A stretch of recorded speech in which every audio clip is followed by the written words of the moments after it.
Hi friends, നമ്മുടെ LCH ഗ്രൂപ്പിൽ ഒരിക്കലും തീരാത്ത ചോദ്യങ്ങളാണിവ. ബട്ടർ വേണോ, കോഫി വേണോ? ശരിക്കും ഇവരൊന്നും ബട്ടർ കോഫിയുടെ പ്രാധാന്യം മനസ്സിലാക്കാത്തത് കൊണ്ടാണ് ഇങ്ങനെ ചോദിക്കുന്നത്.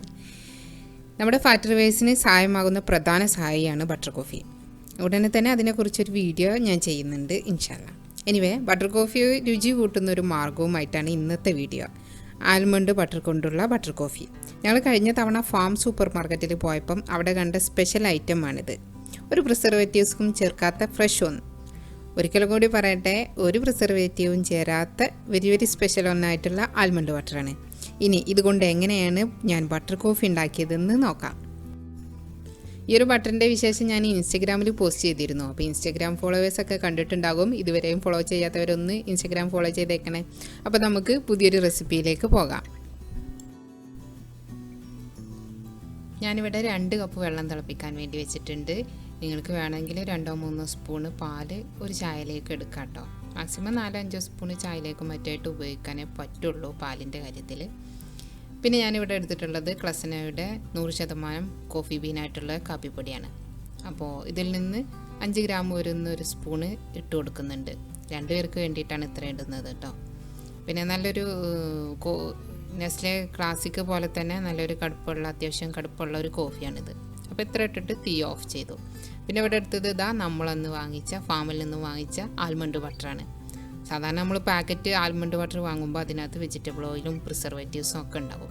എന്നാൽ ഇത് വീട്ടിലുണ്ടാക്കിയ പോലെ തന്നെയാണ്. ഇതിൽ മറ്റുള്ള ഒന്നും ചേർത്തിട്ടില്ല.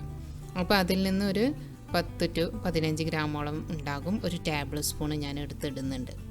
സാധാരണ നമ്മളൊരു ടേബിൾ സ്പൂണ് 10 ഗ്രാമാണ് കണക്കാക്കുക. പക്ഷേ ഈ ആൽമണ്ട് ബട്ടറിന് അത്യാവശ്യം വെയിറ്റ് ഉണ്ട്. അപ്പോൾ ഒരു 15 ഗ്രാമോളം ഉണ്ട്. പിന്നെ ഞാൻ ബട്ടർ ഇടുകയാണ്. അൽമറായുടെ 125 ഗ്രാം ബട്ടറിനെ 5 പീസാക്കിയിട്ട് മുറിച്ചിട്ടൊരു പാത്രത്തിൽ ഇട്ട് വെച്ചതാണ് കേട്ടോ. അപ്പോൾ അതിൽ നിന്ന് 2 പേർക്ക് വേണ്ടി ഞാനൊരു 50 ഗ്രാം എടുക്കുന്നുണ്ട്. അപ്പോൾ ഇനി എൻ്റെ ഹാൻഡ് ബ്ലെൻഡർ വെച്ചിട്ട് ഇതേ പാത്രത്തിൽ വെച്ചിട്ട് എന്നെ ഒന്ന് അടിച്ചെടുക്കുകയാണ്. ഈ ഒരു പാത്രം അത്യാവശ്യം വിസ്താരമുള്ളതും ആഴമുള്ളതും ആയതുകൊണ്ട് വല്ലാണ്ടൊന്നും തെറിക്കൂല.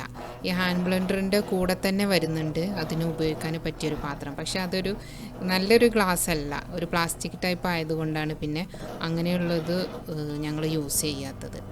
അപ്പോൾ ഒന്നുകിൽ ഗ്ലാസിൻ്റെ ജഗ്ഗിലിട്ട് അടിക്കും, അല്ലെങ്കിൽ ഇതേപോലെ ആഴമുള്ളൊരു പാത്രത്തിൽ വെച്ചിട്ടാണ് അടിക്കുക. ഒരു സ്റ്റീലിൻ്റെ ആഴമുള്ള ജഗ് ഉണ്ടെങ്കിൽ അതായാലും മതി കേട്ടോ. ഇതിന് പുറത്തേക്കുള്ള തെറിക്കാനുള്ളൊരു ചാൻസ് കൂടുതലാണ്. പിന്നെ പ്രാക്ടീസ് ആയിക്കഴിഞ്ഞാൽ ഒരു നേക്കിൽ വെച്ചിട്ട് ഇങ്ങനെ അടിച്ചെടുത്താൽ മതി. അപ്പോൾ അത്രയേ ഉള്ളൂ. നമ്മൾ സാധാരണ പാലൊഴിച്ചാൽ കുറച്ചൊക്കെ ഒരു പത വരും. പക്ഷേ ആൽമണ്ട് ബട്ടർ ഇട്ടപ്പോൾ നന്നായിട്ട് മുകളിൽ പത വന്നിട്ടുണ്ട്. അപ്പോൾ ഇനി ഇത് ഞാൻ ക്ലാസ്സിലേക്ക് സെർവ് ചെയ്യാണ്. കഴിച്ച് കഴിഞ്ഞപ്പം ഒരു ഡിഫറെൻറ്റ് ടേസ്റ്റ് തന്നെയാണ് കേട്ടോ. സാധാരണ ഞങ്ങൾ ബട്ടർ കോഫി സാധാരണ അടിക്കുമ്പോൾ ചുമ്മാ 2-3 ആൽമണ്ട് ഇട്ടിട്ട് അടിച്ചെടുക്കലുണ്ട്. അപ്പോൾ നല്ലൊരു രുചി കിട്ടും, ഒരു റിച്ച് ടേസ്റ്റ് കിട്ടും. അപ്പോൾ അതേപോലെ തന്നെ ഇത് ആൽമണ്ട് ബട്ടർ ഉപയോഗിച്ചിട്ടിട്ടപ്പം ഒരു കൂടുതലായിട്ടുള്ള റിച്ച് ടേസ്റ്റാണ് കിട്ടിയത്. അപ്പോൾ പത വീഴാൻ വേണ്ടിയിട്ട് ഒന്ന് ഇളക്കിക്കൊണ്ട് കപ്പിലേക്ക് ഒഴിച്ചു കൊടുക്കാം. ബദാം വെറുതെ ഒന്ന് വറുത്തതിന് ശേഷം മിക്സിയിലിട്ട് ആദ്യം ഒന്ന് പൊടിക്കുക. വീണ്ടും നമ്മൾ പൊടിച്ചും കൊണ്ടിരുന്നാൽ അത് ഇതേപോലെ ആൽമണ്ട് ബട്ടറായി കിട്ടും കേട്ടോ. അപ്പോൾ നിങ്ങൾ ട്രൈ ചെയ്ത് നോക്കൂ. എന്നിട്ട് നിങ്ങളുടെ വിലയേറിയ അഭിപ്രായങ്ങളും നിർദ്ദേശങ്ങളൊക്കെ അറിയിക്കുക. പുതിയൊരു വീഡിയോയുമായിട്ട് നമുക്ക് കാണാം. പോകല്ലേ ഒരു മിനിറ്റ്. നമ്മുടെ ഫേസ്ബുക്ക് പേജും ഇൻസ്റ്റഗ്രാം പേജും ഫോളോ ചെയ്യാൻ മറക്കരുത്. അതേപോലെ ഈ ചാനൽ ഇതുവരെ സബ്സ്ക്രൈബ് ചെയ്തിട്ടില്ലെങ്കിൽ സബ്സ്ക്രൈബ് ചെയ്യുകയും ബെല്ലൈക്കൻ അടിക്കുകയും ഓൾ എന്ന ഓപ്ഷൻ കൊടുക്കുകയും ചെയ്യുക കേട്ടോ. അപ്പോൾ ഞാൻ അപ്ലോഡ് ചെയ്യുന്ന വീഡിയോസിൻ്റെ നോട്ടിഫിക്കേഷൻ നിങ്ങൾക്ക് ലഭിക്കും. ഇതുവരെ സപ്പോർട്ട് ചെയ്ത എല്ലാ സുഹൃത്തുക്കൾക്കും ഒരുപാട് നന്ദി. പുതിയൊരു വീഡിയോയുമായിട്ട് നമുക്ക് കാണാം.